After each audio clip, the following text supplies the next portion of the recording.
따라합시다. 오늘은 생명의 날입니다. 오늘은 구원의 날입니다. 은혜의 날입니다. 축복의 날입니다. 용서받는 날입니다. 할렐루야. 이제 많은 사람들이 예수님이 이제 여리고에서 예루살렘으로 올라가자 많은 사람들이 예수님을 환영하고 찬송하고 박수했습니다. 왜냐하면 저 예수님의 능력이라면 예수님께서 죽은 자도 살리고 병든 자도 고치고 문둥병도 고치고 안진병이도 일으키고 소경도 보게 하고 귀머거리도 듣게 하고 가난한 자에게 복음을 전하게 하는 저 능력이라면 틀림없이 지금 이스라엘을 압제하는 로마를 물리치고 반드시 예루살렘 성전에서 이스라엘의 정치적인 왕이 될 것이다. 아멘이 아니에요. 근데 로마를 물리치고 로마에 의해서 속박받는 이스라엘을 해방시켜 주실 것이다. 이런 기대를 가지고 예수님을 환영하고 예수님을 찬송했습니다. 이 기간에 이스라엘의 민족 해방 운동이 최고조로 달했던 시기였기 때문에 많은 백성들이 예수님에 대한 기대는 하늘을 찌를 듯 높았습니다. 또 제자들도 역시 마찬가지였어요. 제자들도 예수님이 예루살렘에 올라가니까 마태복음에 보면, 다른 성경에 보면 예수님의 제자 가운데 야고보의 어머니가 예수님에게 청탁을 했어요. 예수님, 우리 아들을 예수님이 예루살렘에 올라가서 로마를 물리치고 해방시키면 예수님이 이 세상의 정치적인 이스라엘의 왕이 되면 우리 아들 좋은 자리 해주세요. 오른팔이면 그것도 어떤 자리일까요? 뭐 국무총리 하나 해주세요. 국방부 장관 하나 해주세요. 요즘 잘 나가는 법무부 장관도 좀 하게 해주세요. 뭐 안기부장도 하게 해주세요. 뭐 이런 청탁을 제자들도 했습니다. 예수님의 생애는 대부분 갈릴리 지역에서 복음을 증거했습니다. 여러분, 이 갈릴리 지역은요, 이스라엘 갈릴리 지역은 수도 예루살렘으로부터 멀리 떨어져 있고 이방의 접경 지역입니다. 그곳에는 수도 예루살렘으로부터 정치, 종교, 경제, 문화에 소외된 사람들이 모인 가난한 사람들이 바로 갈릴리 사람이었습니다. 그러니까 경제적으로 어려운 사람들, 또 뭐 세상에 높은 권력을 가지지도 못한 그런 낮은 계층의 사람들, 또 빚이 너무 많이 져가지고 빚 때문에 도망 온 사람들. 그러니까 이 갈릴리 이 지역에서 가난하고 병들고 소외된 이곳에서 예수님은 회개하라, 천국이 가까이 왔느니라 그러면서 이 주의 성령이 내게 임하셨으니 가난한 자에게 복음을 전하기 위해서 내게 기름 부으시고 포로된 자에게 자유를, 보지 못하는 자에게 보게 함을, 눌린 자를 자유케 합니다. 이렇게 예수님께서 이 가난한 동네에서 병든 사람들, 힘없는 사람들, 연약한 사람들에게 대부분의 이 갈릴리에서 공생의 생활을 하셨습니다.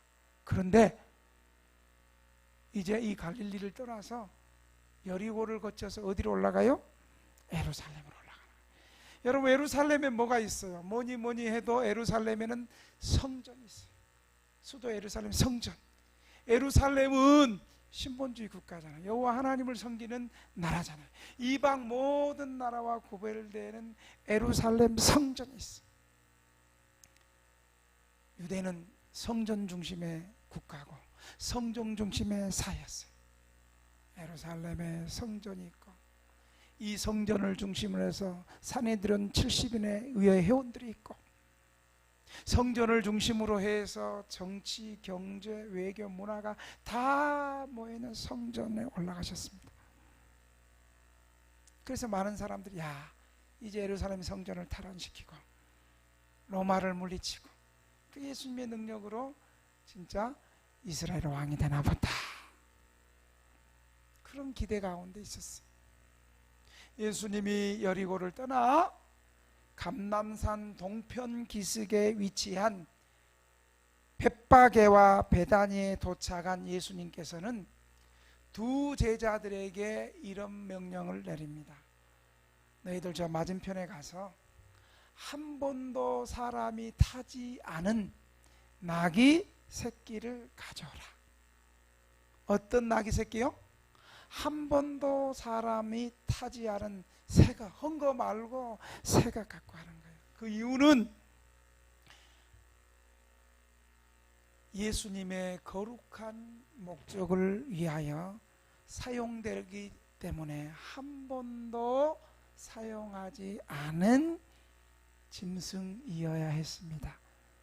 이것은 예수님의 왕적인 권위를 반영하고 있는 것입니다. 예루살렘으로 올라가신 예수님은 첫째, 뭐 타고 올라가셨어요? 나귀 새끼를 타고 예루살렘으로 올라가셨습니다. 35절에 보면 온 세상의 메시아가, 우리를 구원한 온 세상의 구원자 하나님의 아들 메시아가 나귀 새끼를 타고 예루살렘으로 구원의 길로 가신다는 게, 여러분 그 상상해 보세요. 그래도 폼이 좀 나야 되잖아요. 저도 제주도 휴가 가가지고 그래도 말 탔는데, 말 타니까 조금 뭐 폼이 좀 나오대. 그래도 자세가 나오고 말이죠. 쫙 올라가가지고 높은 위치에서 너무 천천히 끌고 가길 좀 속력 좀 내주세요. 그랬더니 이거 말 타는 거 쉽지 않아요. 그래도 말을 좀 타야지 뭔가 좀 폼생 폼사 자세도 나오고 그래도 좀 구원자 메시아 왕처럼 좀 보이지 않나요?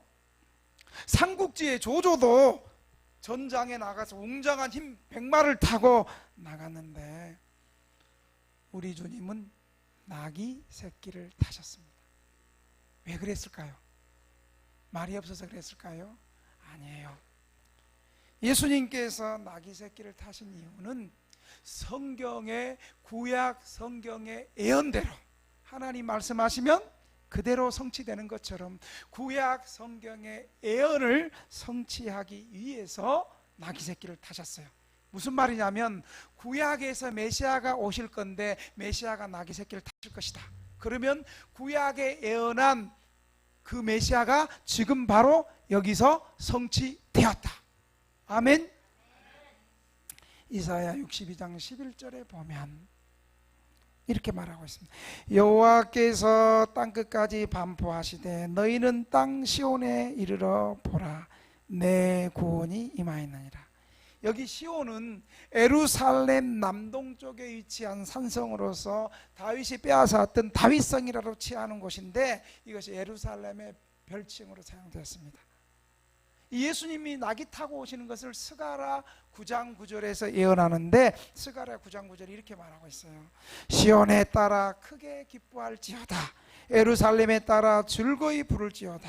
보라, 너희의 왕이, 내 왕이 내게 임하시리니 그는 공의로우시며 구원을 베푸시며 겸손하여서 나귀를 타시나니 나귀의 작은 것 곧 나귀 새끼니라. 자, 예수님께서 스가랴 선지자를 통해서 우리를 구원할 그 예수님, 우리의 왕 되시는 예수님이 나귀를 구원을 베푸시며 겸손하셔서 나귀를 타니 그것도 나귀 새끼니라고. 이 말씀은 예수님 자신이 구약에서 예언한 구원자, 메시아임을 밝혀줍니다. 이사야 61장 11절에 메시아가 구원을 베푸실 존재로 부각하는데 이분이 바로 나귀를 타고 오신 예수 그리스도임을 우리에게 가르쳐 주고 있습니다. 메시아가 너의 왕이 된다는 사실은 이스라엘 백성이 배척한 그 예수가 메시아임을 보여주고 있습니다. 두 번째로 왜 예수님께서 나귀 새끼를 타셨을까요? 그것은 메시아의 본질, 진짜 메시아는 어떤 분이 메시아인가? 메시아의 본질을 백성들에게 가르쳐 주시기 위함입니다. 백성들이 환호하는 가운데도 예수님께서는 말을 타고 오시는 것이 아니라 뭘 타고 예루살렘에 입성했다고요? 여러분, 나귀는 자세 안 나옵니다. 초라한 나귀 새끼를 타고 예루살렘에 올라가심으로 예수님은 승리의 왕인 동시에 평강의 왕, 참 자유를 주시는 왕이심을 보여줍니다. 여기서 예수님은 말을 타고 힘으로 백성들을 제압하는 그런 정치적인 왕이 아니라 하나님 앞에서 평화를 촉진시키시고 참된 평화를 제정시키기 위해서 예수님이 이 땅에 오셨음을 보여주고 있습니다. 여러분, 이 평화는 어떤 평화입니까? 하나님과 나 사이의 화목, 그리고 사람과 사람 사이의 화목함을 말하고 있습니다. 세상의 왕처럼 힘없는 백성들에게 힘으로 군림하는 왕이 아니라 겸손하고 온유한 화목을 이루시는 왕이라는 거예요. 나귀에게서, 멍에 매는 짐승의 새끼에서 볼 수 있는 거예요. 그래서요, 예수님에게서 참된 강함은 온유함을 알 수 있는 거예요. 온유함. 예수님의 온유하심은 나는 마음이 온유하고 겸손하니 내게서 와서 나를 배우라. 예수님의 온유하심은 강자의 온유함이에요. 여러분, 강한 사람이 온유할 수 있는 거예요. 강한 사람이 넉넉히 품을 수 있는 거예요. 싸우는 건 누구나 할 수 있어요. 싸우는 건. 여기서 강자의 온유함이란 자신의 강함을 억제하고 조절함으로 남을 부드럽게 대하고 섬기는 자세입니다. 자기 부정의 모습을 나타내는 겁니다. 여러분, 내가 강한데 힘없는 사람 막 군림하고 싶고 말 통하지 않는 사람 막 소리치고 싶고, 그런데 자기의 강함을 잘 조절하고 오히려 자기의 강함을 연약한 사람을 섬기는 거, 이거 우리는 못하잖아. 성질 그 보고 분통 터져서. 어떨 때 이게 가능해요? 따라합시다. 성령님의 도우심과 성령님의 지배하심이 있을 때 가능한 거예요.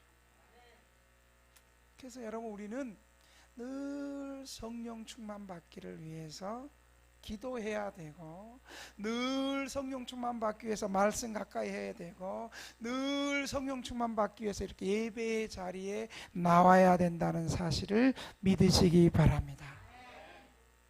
백성들을 통해 자신의 영광을 취하고 군림하는 왕의 모습이 아니라 자신을 온전히 들여서 하나님으로부터 높임을 받는 겸손한 왕의 모습이 바로 예수님의 예루살렘으로 올라가는 나귀를 타고 올라가는 모습이었습니다.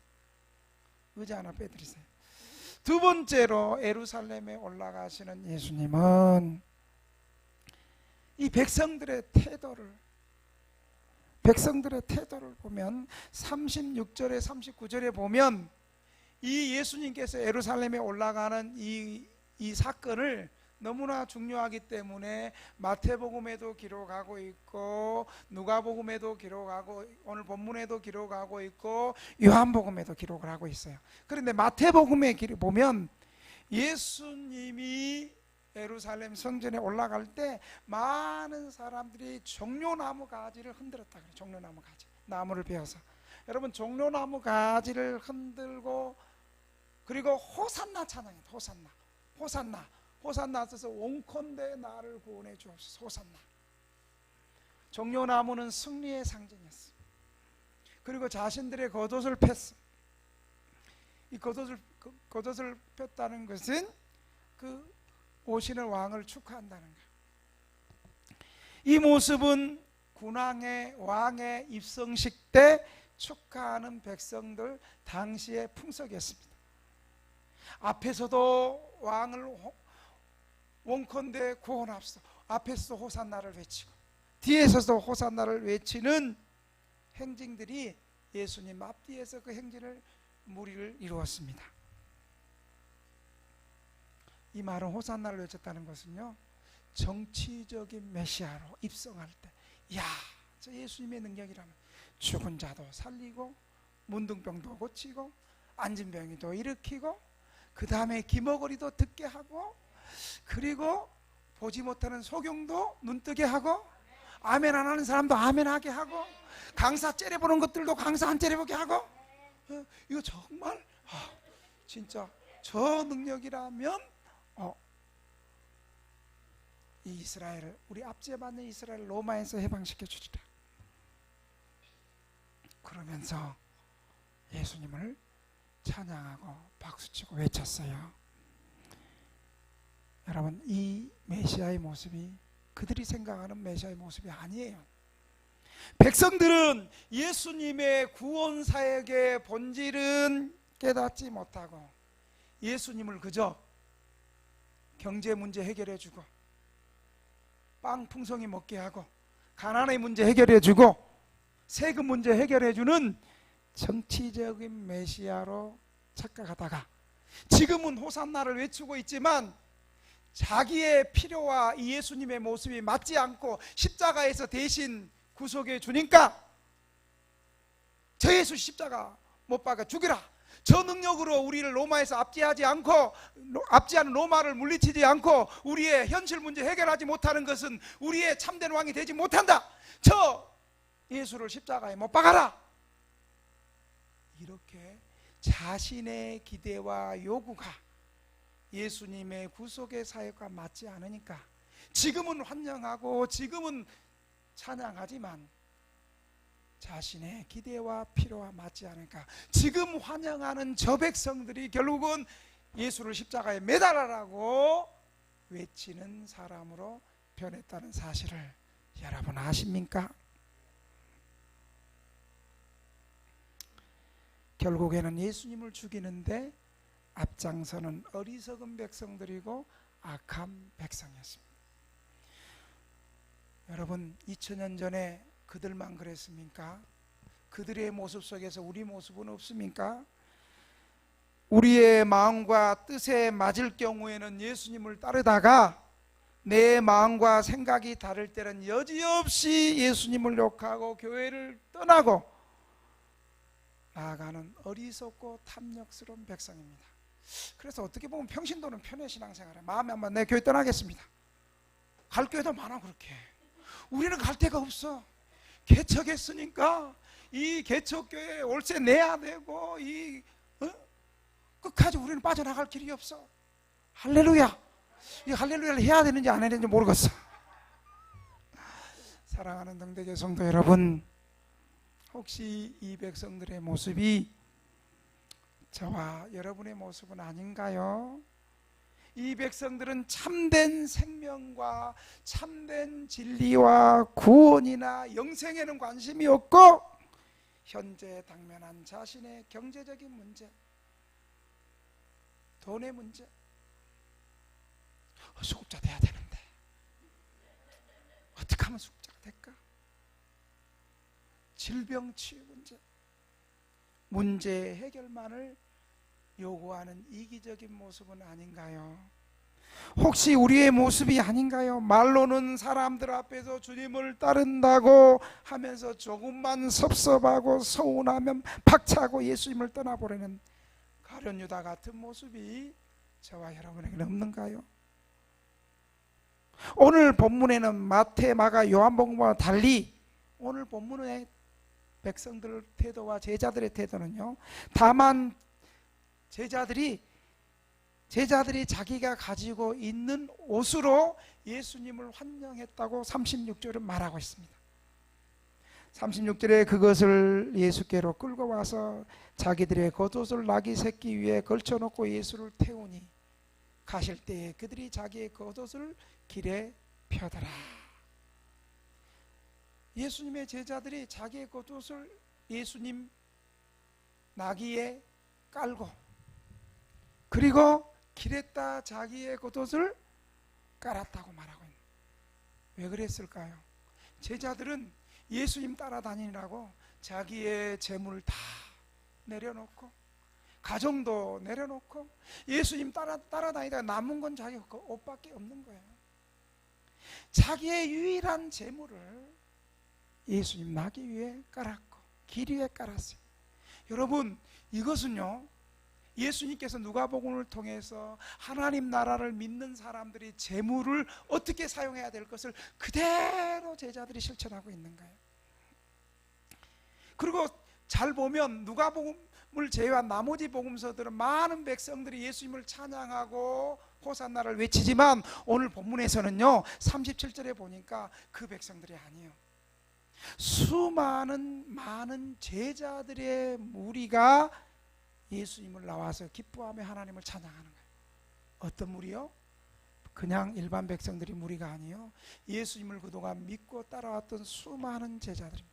이들은 지금까지 예수님을 따라다니면서 예수님의 모습을 바라보면서 예수님의 모든 전능하신 사역으로 인하여 큰 소리로 인하여 기뻐하며 하나님을 찬양하고 있습니다.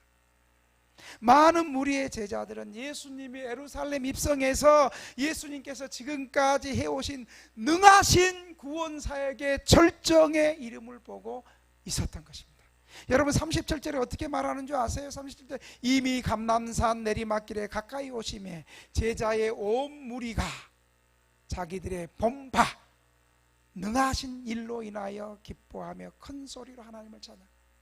예수님이 행하셨던 능하신 일들, 예수님께서 지금까지 행했던 능하신 우리가 할 수 없는 예수님만 하실 수 있는 전능하신 그 일이 뭐였겠어요?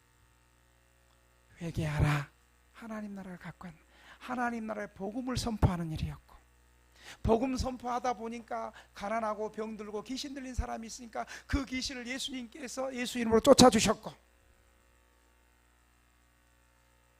병을 치유해 주셨고,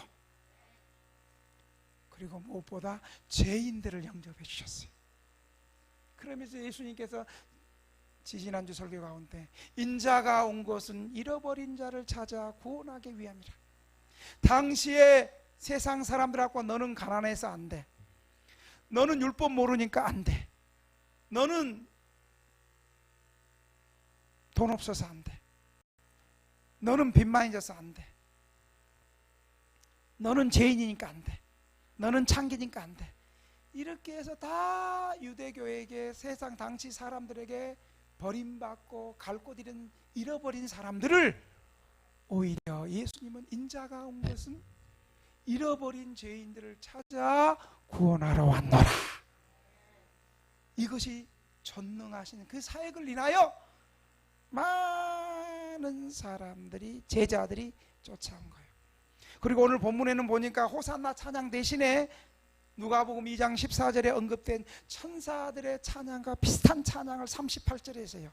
하늘에는 평화요, 가장 높은 곳에는 영광이라. 예수님이 이 땅에 오신 목적이 평화의 이름을 가진 예루살렘에서 최종적으로 이루어질 것을 예고하고 있습니다. 평화와 영광이 예수님의 죽으심을 통해서 이루어질 것을 제자들이 몰랐다고 할지라도 제자들은 성령의 감동에서 찬양하며 예수님을 환영했습니다.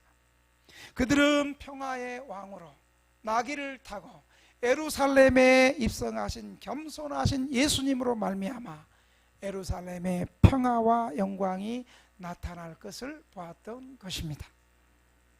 그런데 놀랍게도 천사가 평화를 외쳤던 것은 이 땅에서의 평화가 아니고 어디서 평화요? 하늘의 평화를 38절에 외칩니다. 이것은 예루살렘 사람들이 평화의 왕 예수님이 오셨는데 이들이 예수님을 배척함으로 말미암아 하늘에서 평화가 이루어질 것을 말해주고 있는 것입니다. 예수님과 함께 동행했던 많은 제자들, 예수님의 전능하신 사역을 보고 경험했던 제자들이 예루살렘에서 예수님을 왕으로 환영하고 있을 때 예루살렘 시민들과 바리새인들은 예수님을 환영하고 찬양하는데 참여하지 않았습니다. 오히려 39절에 바리새인들이 나와가지고 그 바리새인들이 즉각적으로 예수님께 항의하며 제자들의 지나친 행동을 중지해 줄 것을 요구했습니다. 예수님이 구원자로 제자들이 높이니까 인 참남한 말을, 저 촌놈 갈릴리 촌놈에서 신학교 나온 자격증도 없고 방랑자 같은 저 모습이, 저분이 어떻게 제사장도 아닌 저분이 어떻게 구원자다. 예수님 뭐라는 줄 아세요? 예수님의 담대함이 여기서 나타나는 거예요. 이들의 향기에 40절에 예수님 이렇게 말씀합니다. 만일 이 사람들이 침묵하면 돌들이 소리지르리라 하시니라. 그의 제자들이 예수님께서 행하신 능하신 일로 인하여 하나님을 찬양하는 일을 중지하면 돌들이 그들을 대신하여 예수님 안에서 나타난 하나님의 역사를 찬양할 것이라고. 여러분, 내가 아니면 주의 일 못할 것 같죠? 내 빠지면 안 될 것 같죠? 천만의 말씀. 하나님은 내 빠지면 제 1번 타자, 2번 타자, 3번 타자 우르르 대기하고 있어. 그러니까 맡겨진 일에 충성하는 것은 교회를 위해서 축복이 아니라 내가 복을 받는 거예요. 그 아멘이 이렇게 시원찮대 사실이야. 안 되면 그냥 우리 안 나오면 게임방 사람도 회개시켜갖고 올라오게, 경마장에 있는 사람도 회개시켜갖고 여기 참여시켜버리는 거예요. 노름하는 사람도 회개시켜갖고 참여시켜주는 거예요. 무당들도 회개시켜서 여기 참여시켜버리는 거예요. 실제로 그런다니까요. 내가 경험했다니까요. 요 조는 사람도 아멘 하자, 맨 앞에서. 할렐루야. 그러므로 잘못된 것은 제자들이 아니라 반대하는 바리새인들의 잘못을 지적하고 있습니다.